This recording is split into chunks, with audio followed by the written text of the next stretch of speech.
सतगुरु के साथी निवाजी प्यारे साथ संगत जी, प्यार और सत्कार से कहना धन निरंकार जी। साथ संगत जी, आज दासी सतगुरु बाबा हरदेव सिंह जी महाराज की मानव कल्याण यात्राओं की कुछ घटनाएं आप जी के चरणों में रखेगी कि किस तरह हमें इनके अनेकों रोचक नज़ारे सुनने को मिलते रहे हैं और मिल रहे हैं जो हमारे दिल को छू जाते हैं। यह दयालु किस तरह अपने भक्तों को रहमतें प्रदान करने के लिए अपनी यात्रा का रास्ता तक ही नहीं बदल देते थे, बल्कि एक ऐसा कारण भी बना लेते थे कि कोई इनके दर्शनों से वंचित न रह जाए। और आज सतगुरु माता सुदीक्षा जी महाराज भी ऐसे ही कर रहे हैं, मानव कल्याण यात्राओं में हर एक को दर्शन दे रहे हैं। ये अंतर्यामी घट घटवासी ये सब कुछ जानता है। साथ संगत जी, ऐसे ही एक घटना फरवरी 2006 की है। ये हमारे आदरणीय पूजनीय महात्मा श्री राम प्रजापति जी ने अपने विचारों द्वारा हमें बताए हैं। ऐसे ही एक घटना फरवरी 2006 की है, जब काफिला कर्नाटक की राजधानी बेंगलोर से कालीकट की ओर बढ़ रहा था। यात्रा के दौरान रास्ते में मैसूर भी पहुंचना था, जहां रुकने का कोई प्रोग्राम नहीं था, किंतु वहां के भगत जनों की विनम्र प्रार्थना को स्वीकार करते हुए दयालु सतगुरु बाबा हरदेव सिंह जी महाराज उन्हें दर्शनों का लाभ देना चाहते थे। काफिला जैसे ही मैसूर में प्रवेश हुआ, गुरुदेव ने पूछना शुरू कर दिया कि मैसूर वाले महापुरुष किस स्थान पर खड़े हैं। प्रबंधक महात्माओं ने जवाब दिया कि उनसे कांटेक्ट नहीं हो पा रहा है कि वे कहाँ पर हैं। इस बीच ऐसा हुआ, ये महात्मा कहते हैं कि हमें जाना तो कालीकट था, लेकिन चल पड़े विपरीत दिशा की ओर। जब पूछा गया कि कालीकट जाने का रास्ता कौन सा है, तो लोकल लोगों ने बताया कि आप तो गलत रास्ते पर जा रहे हैं, आपको मैसूर से ही दूसरी ओर जाना था। अब तो आप यहाँ से 50 किलोमीटर आप वहां से 50 किलोमीटर दूर आ गए हैं। जब मैसूर से निकल रहे थे तो रास्ते में एक विशाल वट वृक्ष देखा। दास और महात्मा कमल कुमार जी गीतकार फोटोग्राफर आपस में विचार कर रहे थे कि यहाँ हजूर बाबा जी रुक जाएं तो अच्छी फोटोग्राफी हो सकती है। अभी ध्यान ही बना था कि मैसेज आया कि गाड़ियां वापस मोड़नी है, हम गलत दिशा की ओर जा रहे हैं। उसके बाद उसी पेड़ के पास पहुंचे तो हजूर ने कहा कि यहाँ रुक जाते हैं, दोपहर के भोजन का समय भी हो रहा है।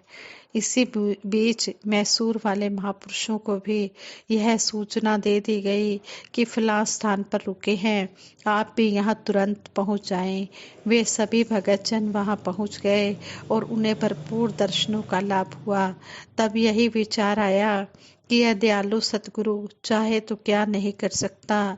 यह अपने प्रिय भक्तों को दर्शन देने के लिए कोई न कोई बहाना बना ही लेता है।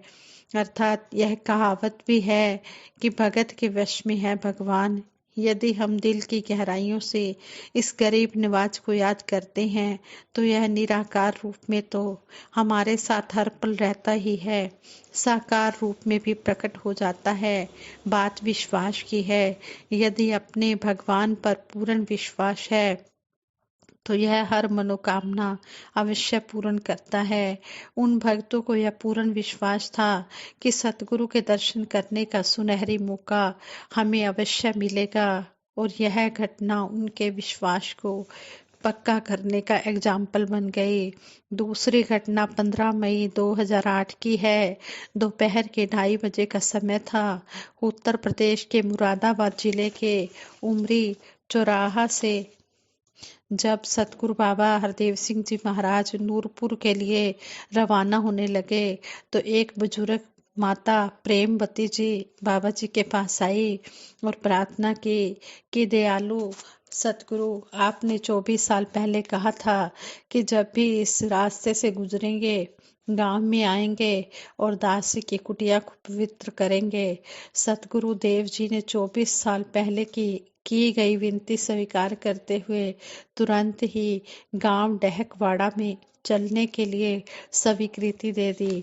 स्वीकृति मिलते ही उस बुजुर्ग माता की तो खुशी का ठिकाना ही नहीं रहा और काफिला चल पड़ा उस गांव की ओर।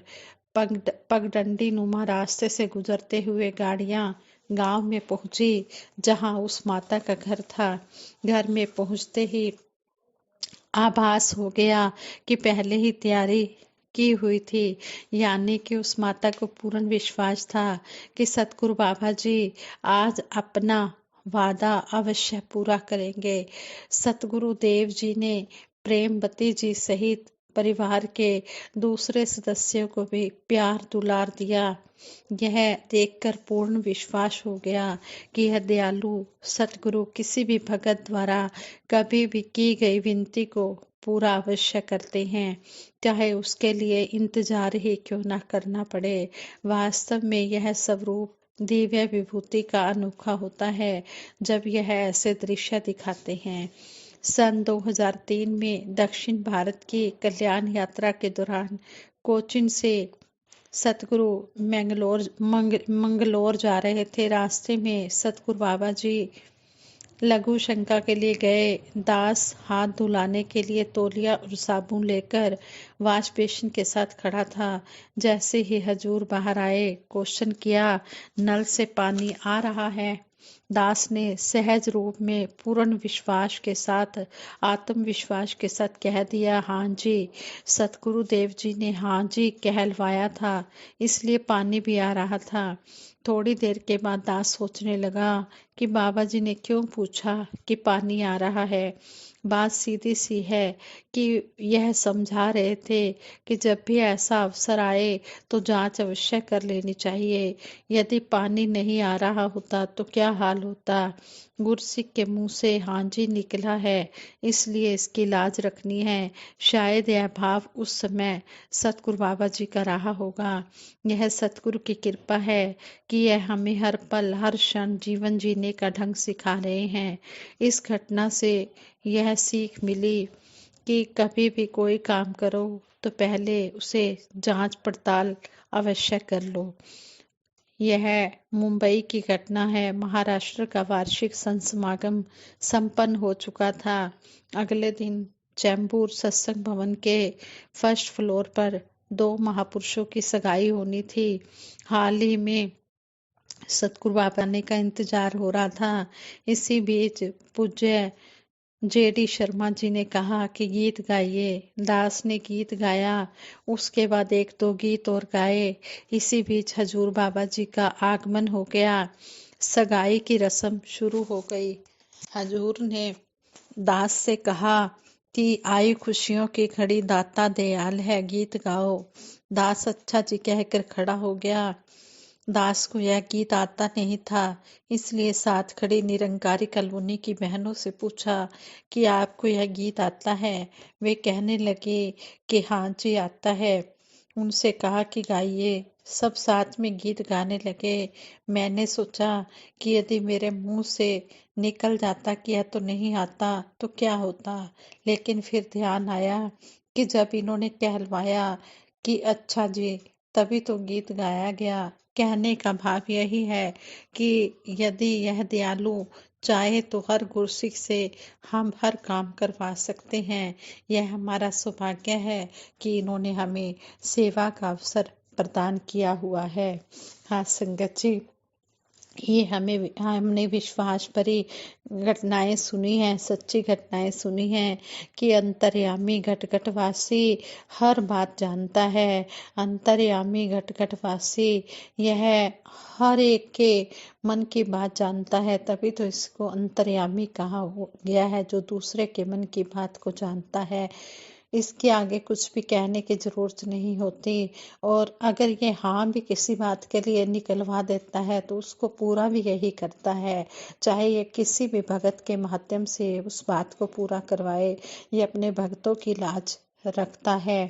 कहते हैं कि जो संसार होता है उसको इस निरंकार ने वश में किया होता है, लेकिन भगत अपने प्यार के वश में इस भगवान को वश में करते हैं। भगतों के वश में भगवान होता आया है और ये अपने भगत की लाज भी हमेशा रखता है। सतगुरु हुंदा जग दा दाता जो चाहे कर सकता है। सतगुरु सारे संसार का दाता है, ये जो भी चाहे कर सकता है। जिससे जो सेवा लेनी है ये उससे वह सेवा ले लेता है। करण करावन आपे आप, मानुष के कुछ नहीं हाथ, करने कराने वाला सतगुरु निरंकार दातार आप है, मनुष्य के हाथ में कुछ भी नहीं है। आओ दातार से यही आशीर्वाद मांगे।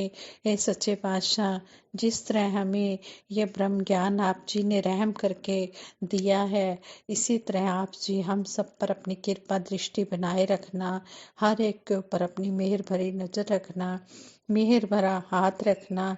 सभी इसी तरह सेवा सत्संग सिमरन के रंग में डूबे रहें। उठत बैठत हर भजो साधु संग प्रीत, नानक दुर्मत छूट गई पार ब्रह्म बसीत। कहते कि उठते बैठते चलते फिरते सोते जागते खाते पीते हर समय इसी का जब एहसास होगा तो मन में कभी भी बुरे विचार नहीं आएंगे। हमें सतगुरु सच्चे पातशाह ने यही बताया है कि हमने हर पल इस निरंकार का सिमरन करते चले जाना है। हमें नहीं पता है कि हमारे कितने श्वास बाकी हैं, ये तो इस दातार को ही पता है। हम अपनी जिंदगी को इस तरह जिए ये जैसे कि ये हमारा आखिरी पल हो। हमारे एक के साथ प्यार से आदर से सत्कार से पेश आए। हम कभी भी किसी का निरादर न करें, सभी का ही हम आदर करते चले जाएं। चरणों में तेरे अर्ज ये दातार हम करें, मन वचन और कर्म को इकसार हम करें, मन वचन और कर्म को इकसार हम करें। सतगुरु सच्चे पातशाह आप जी के चरणों में हमारी यही अर्जी है। हे दातार सच्चे पातशाह, हम मन वचन कर्म से जो भी आप जी हमें समझाते हैं उसको हम करते चले जाएं। आप जी हमें इतनी शक्ति देना, इतना बल देना। इन्हीं शब्दों से दासी साथ संगत माँ के चरणों में हाथ जोड़कर ये क्षमा मांगती है कि जहाँ पर भी यहाँ दासी से कोई भी गलती हो गई है उस गलती के लिए दासी को क्षमा कर देना। साथ संगत जी प्रेम से कहना, धन निरंकार जी।